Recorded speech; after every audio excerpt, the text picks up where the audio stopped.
झांसी और बुंदेलखंड के लिए सुनहरा दौर शुरू हो चुका है। सन फ्रांस के मालिक, जो विदेशों में भारतीय व्यवसाय की साख बढ़ाने वाले दिग्गज माने जाते हैं, अब अपने दिल और समर्पण के साथ बुंदेलखंड के विकास में सबसे बड़ी भूमिका निभा रहे हैं। फरवरी 2023 की इन्वेस्टर समिति बैठक में उन्होंने बीड़ा बुंदेलखंड इंडस्ट्रियल डेवलपमेंट अथॉरिटी को सबसे बड़े विदेशी निवेश केंद्र के रूप में स्थापित करने का संकल्प लिया। मुख्यमंत्री योगी आदित्यनाथ से हुई बैठक में real estate, pharma, electric vehicle और डेटा फैक्ट्री सेक्टर में निवेश का प्रस्ताव रखा गया, जिसमें अकेले झांसी में 2700 करोड़ का निवेश स्वीकृत हुआ। सन फ्रांस के मालिक ने स्पष्ट किया कि विदेशी निवेशक और उत्तर प्रदेश सरकार की नीतियों से बेहद प्रभावित हैं और यूरोप, माल्टा, लंदन समेत कई देशों की कंपनियां बीड़ा को अपना इन्वेस्टमेंट डेस्टिनेशन बनाने के लिए तैयार हैं। सबसे बड़ा ऐलान 8000 घरों के निर्माण का हुआ, जिसमें 10% LIG और 10% EWS कोटे के तहत किफायती दरों पर घर उपलब्ध कराए जाएंगे। खास बात यह है कि पत्रकारों और वकीलों को भी इस योजना में शामिल किया गया है। सन फ्रांस के मालिक का ये समर्पण केवल व्यापार नहीं, बल्कि बुंदेलखंड को आत्मनिर्भर बनाने का एक मिशन है। उन्होंने साफ कहा, हम सिर्फ निवेश नहीं कर रहे, बल्कि बीड़ा को दुनिया के सबसे बड़े औद्योगिक हब में बदलने का सपना पूरा कर रहे हैं। अब समय आ गया है जब झांसी और बुंदेलखंड देश ही नहीं, दुनिया के निवेश मानचित्र पर चमकेंगे। नहीं, एक्चुअली हम आपको एक अपडेट देना चाहेंगे कि 2023 फरवरी में इन्वेस्टर समिट हुई थी इन्वेस्ट यूपी प्रोग्राम के अंतर्गत। तो उसमें हम लोगों ने कुछ प्रपोजल्स दिए थे, जिसमें उस समय हमारा जो कोलैबोरेशन फॉरेन एक फंड से हो रहा था वो इनिशियल स्टेज में था, लेकिन वो लोगों ने उस कोलैबोरेशन में हमारे साथ आए थे। और उसी कड़ी में हम लोग अभी विगत फरवरी माह में हम लोग जो है माननीय मुख्यमंत्री जी से मिले हैं। रियल एस्टेट में हम लोगों ने लगभग 2700 करोड़ के निवेश का वो MOU साइन करा था। उसके अलावा हमारे जो BNP और फिनिस्ट समूह के चेयरमैन हैं और सनजेनको के चेयरमैन हैं मिस्टर एलेक्स स्टॉकर, उन लोगों ने माननीय मुख्यमंत्री जी को डेटा सेंटर, फार्मा सेक्टर और इलेक्ट्रिक व्हीकल सेक्टर में भी निवेश हेतु इच्छा जाहिर की, जिसपे माननीय मुख्यमंत्री जी ने कुछ मार्गदर्शन दिया। उस पर कार्य करते हुए आगे उन क्षेत्रों में भी निवेश किया जाएगा। एक बात और ऐड उसमें करेंगे, चूंकि सन फ्रांस की मातृभूमि है ये बुंदेलखंड, तो मेरा सारा प्रयास उस मीटिंग में भी यही था कि ये लोग जो भी निवेश करें वो अपने बुंदेलखंड में हो, हमारे झांसी में हो, हमारे झांसी का विकास हो, रोजगार मिले। लगभग उनके निवेश को जो हम लोगों ने थोड़ा क्वांटिफाई करा है, उससे लगभग 10 से 20 हजार युवाओं को के रोजगार का चांस बनता है। तो हमारा प्रयास यही है, क्योंकि हम तो ऑलरेडी आपके निवेशक क्या आपके यहाँ के सबसे ज्यादा गहरे निवासी मान सकते हैं कि सबसे ज्यादा घर अगर किसी के पास है तो हमारे पास है। तो यही मेरा प्रयास है कि वो लोग का सारा निवेश यहाँ लगे। उसके लिए बीड़ा में भी कोऑर्डिनेशन चल रहा है, परमादरणीय मुख्यमंत्री जी कार्यालय से भी चल रहा है। तो हमें लगता है कि मैं आपको अपना एक एक्सपीरियंस शेयर करना चाहूंगा। शायद पिछले साल सितंबर में या 23 सितंबर में हमने एक कॉन्फ्रेंस अटेंड करी थी इंडो यूरोपियन बिजनेस फोरम की, वहां पे लंदन में।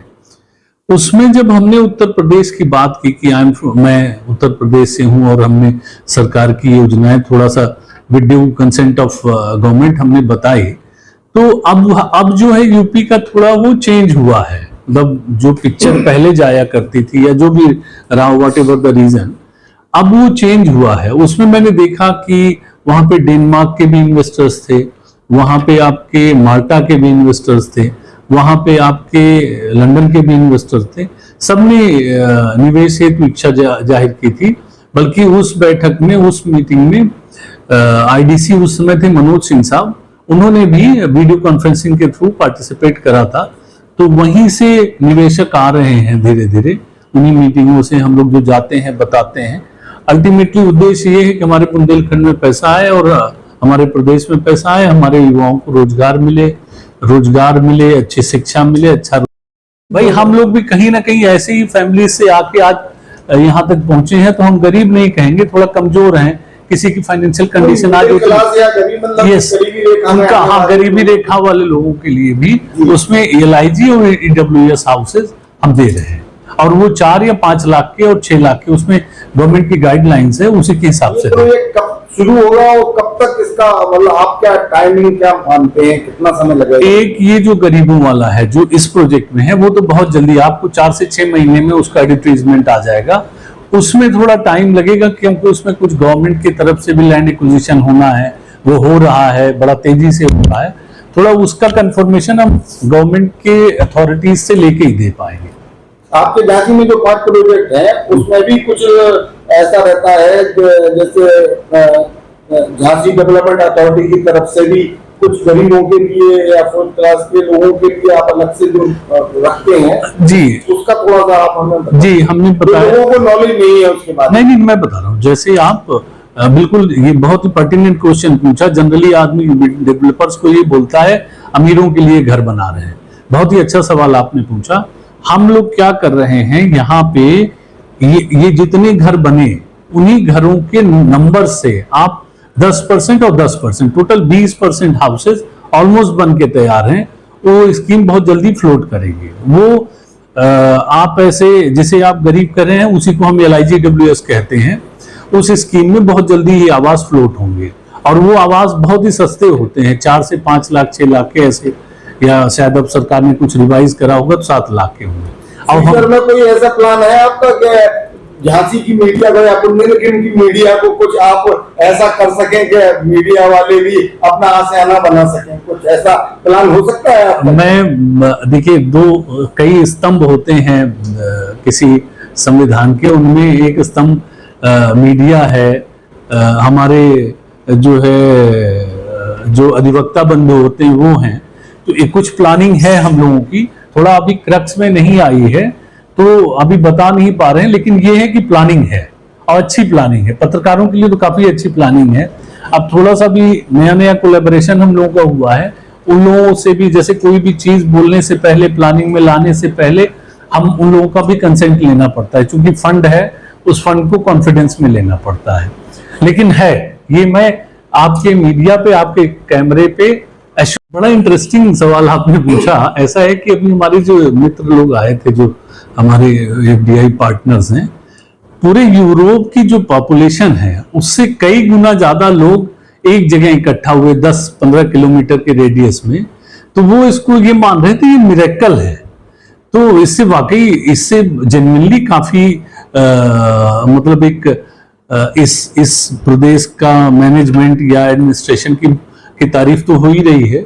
अब उन सब चीजों को क्लब करके एज ए बिजनेसमैन हम चाहते हैं कि अपने इन्वेस्टमेंट नीड्स जितने ज्यादा से ज्यादा विदेशों में होंगे, हमें ज्यादा पैसे आएंगे यहाँ पे। एक्चुअली ये गवर्नमेंट की ही पॉलिसी है। मैं आपको बताऊं, जैसे हम कोई टाउनशिप ला रहे हैं, सपोज करो उसमें 8000 घर बनने हैं, तो 8000 का 10% LIG, 10% EWS।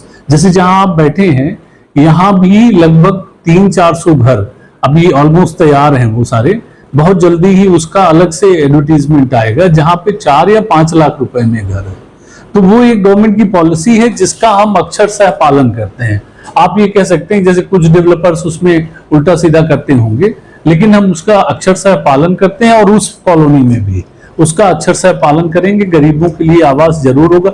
गरीब नहीं कहेंगे, हमारे जो भाई जो थोड़ा सा, भाई हम लोग भी कहीं ना कहीं ऐसे ही फैमिली से आके आज यहाँ तक पहुंचे हैं, तो हम गरीब नहीं कहेंगे, थोड़ा कमजोर हैं, किसी की फाइनेंशियल कंडीशन आज यस उनका, हाँ, गरीबी रेखा वाले लोगों के लिए भी उसमें LIG और EWS हाउसेज हम दे रहे हैं, और वो 4 या 5 लाख के और 6 लाख के, उसमें गवर्नमेंट की गाइडलाइंस है, उसी के हिसाब से। तो ये कब शुरू होगा और कब तक इसका मतलब आप क्या टाइमिंग क्या मानते हैं, कितना समय लगेगा? एक ये जो गरीबों वाला है जो इस प्रोजेक्ट में है, वो तो बहुत जल्दी, आपको 4 से 6 महीने में उसका एडवर्टीजमेंट आ जाएगा। उसमें थोड़ा टाइम लगेगा क्योंकि उसमें कुछ गवर्नमेंट की तरफ से भी लैंड एक्विजिशन होना है, वो हो रहा है, बड़ा तेजी से हो रहा है। थोड़ा उसका कंफर्मेशन हम गवर्नमेंट के अथॉरिटीज से लेके ही दे पाएंगे।